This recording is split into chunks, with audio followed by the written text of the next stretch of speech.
Hello and welcome back to Purchase and Renovate. So I have you across the street from our home so that you can see the finished paintwork on our house. And we actually love it a lot. Hope you do too. The only thing that's not completed is that I mentioned to you that when we tore off the beadboard, that there was additional moldings above the door and the window on the porch.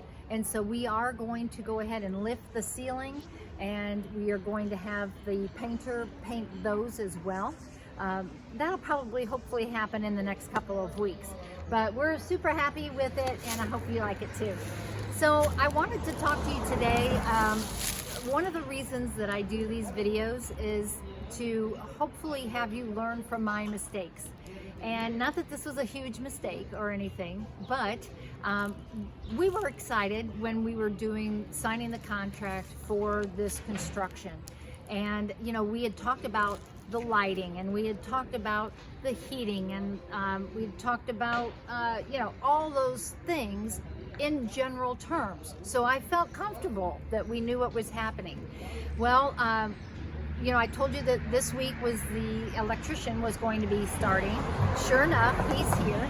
And so as we did the walkthrough, and we were saying we want can lights here. For instance, in the basement, we want can lights and LED lights because we're going to put a craft room down there and maybe a pool table. We'll see.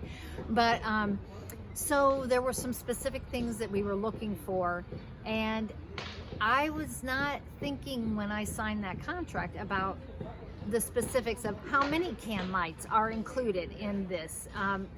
And so here's where we are. Down the road is we're somewhere between $3,000 and $4,000 extra because of the additional can lights we want, because we want overhead and under cabinet lighting. We want some electricity going out to our garage, that you know, stuff like that.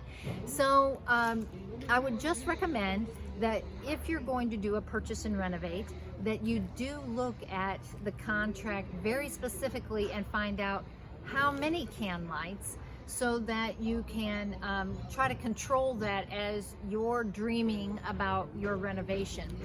And you know, what we ended up doing was having our electrician just separate all the costs out so that we could make sure that everything that we had asked for, it was worth it. So, you know, the running electricity out to the garage was, you know, $700 and some odd. Is that important? Yeah, it is, because we need electricity out in the garage, so that stays, obviously. But being able to make those kinds of decisions the best way possible. So that's it for this week. I hope you guys have a great one, and I'll see you next week.